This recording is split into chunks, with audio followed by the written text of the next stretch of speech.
Kamay sa mesa. Top 7 answers are on the board. Nagsusuot ng shorts ang lalaki kapag gagawin niya ito. Ano yun? Go. Andrew. Kapag magsiswimming sa beach. Nagsiswimming sa beach. Nandiyan ba yan? Pwede. Coach Lerman, pwede pa mas mataas ha. Nagsusuot ng shorts ang lalaki kapag gagawin niya ito. Swimming pool. Ito sa beach, ito naman sa swimming pool. Pero baka kasama na yan dyan sa swimming. Kasama na po. O, Eldrew, pass or play? Play po. Play? O, tara.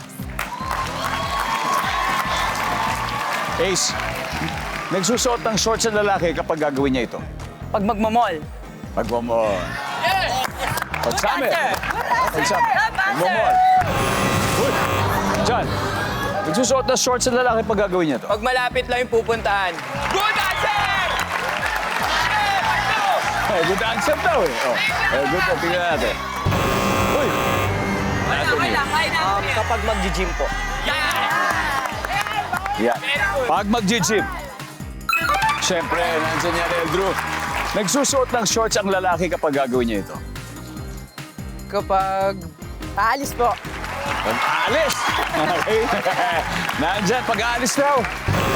Wala. The windsurfers? Ano kaya to? Kelsey, nagsusuot ng shorts ang lalaki kapag gagawin niya to. Ano kaya yun? Tapos maligo. Pagtapos maligo. Yung sa bahay. Sa bahay lang, Vince. Nagsusuot ng shorts ang lalaki pag gagawin niya ito.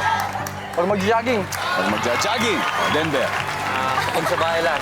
Pag nasa bahay lang. Coach German, sa'yo po final answer ha. Nagsusuot po ng shorts ang lalaki kapag gagawin niya ito. Yung jogging. Jogging. Lalabas na ng bahay para mag-jogging. Tama kaya? Ang pinili nila mag-jogging? Sabi nila ay para mag-jogging.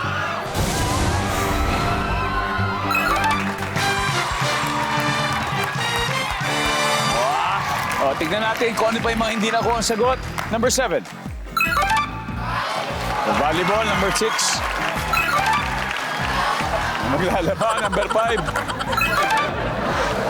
And finally, number 1. Oo nga naman pala. Basketball, nakakalimutan natin. Nag-init agad ang The Windsurfers. May 35 points sila. Pero ang Flex Squad hindi po nababahala dahil alam nila malaki pa ang chance sila makahabol.